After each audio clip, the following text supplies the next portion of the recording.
Bakti SPDI, saya guru pendidikan agama Islam di SMP Negeri 32 Batanghari. Saya mahasiswi PPG dalam jabatan BEK 1 tahun 2024 Universitas Islam Negeri Sultan Taha Saifuddin Jambi. Pada kesempatan kali ini saya akan melakukan praktek pengalaman lapangan 1.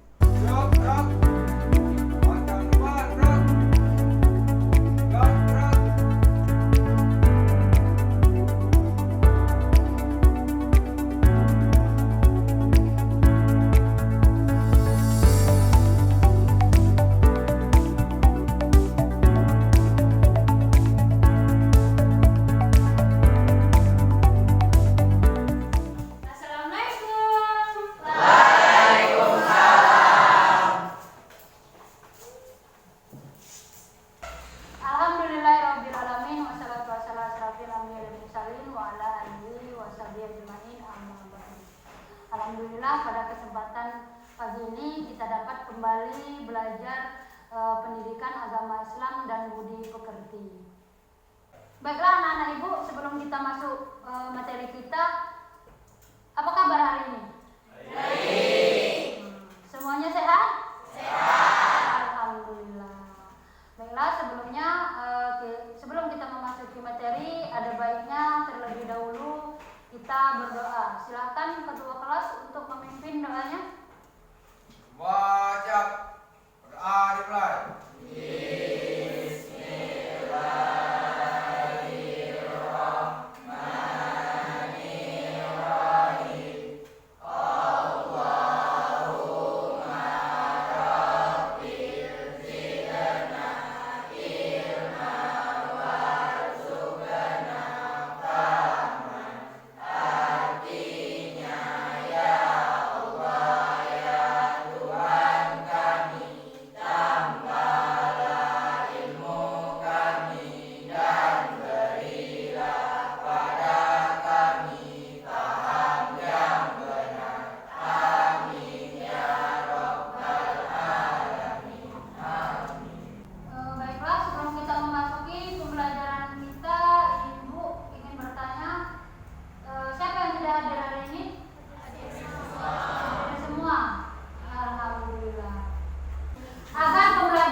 yaitu nama-nama Allah yang baik, indah dan agung, yang mana nama-nama tersebut dapat menggambarkan betapa Allah Subhanahu wa taala Maha baik, Maha indah dan Maha agung. Kita masuk materi kita meneladani nama dan sifat Allah untuk kebaikan hidup, yaitu Asmaul Husna, Al-Alim, Al-Basir, Al-Sami dan Al-Habir. Yang mana Asmaul Husna ini terdapat dalam Quran surah Al-Hijr ayat 24. Ibu minta kepada warga untuk membacakan dalil tentang Asmaul Husna. A'udzubillahi minasyaitonirrajim. Bismillahirrahmanirrahim. Huwallahul khaliqul bari'ul musawwir lahul asmaul husna. Yusabbihu lahu ma fis samawati wal ardi wa huwal azizul hakim. Ayo Habib, baca artinya. Artinya, dialah Allah yang menciptakan, yang mengadakan, yang membentuk rupa. Ia memiliki nama-nama yang indah. Apa yang di langit dan di bumi bertasbih kepadanya. Dan dialah yang maha perkasa, maha bijaksana. Quran surah Al-Has surah 59 ayat 24. Ya, terima kasih kepada Habib. Ayo semuanya perhatikan. Jadi jumlah Asmaul Husna semuanya ada 99, yang mana terdapat dalam dalil hadis Nabi Muhammad SAW. Perhatikan semuanya di depan, ya. Yang artinya sesungguhnya Allah memiliki 99 nama, 100 kurang 1. Siapa yang menjaganya maka dia masuk surga.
hari ini dan kita akan kembali di materi yang selanjutnya minggu depan dalam keadaan sehat walafiat.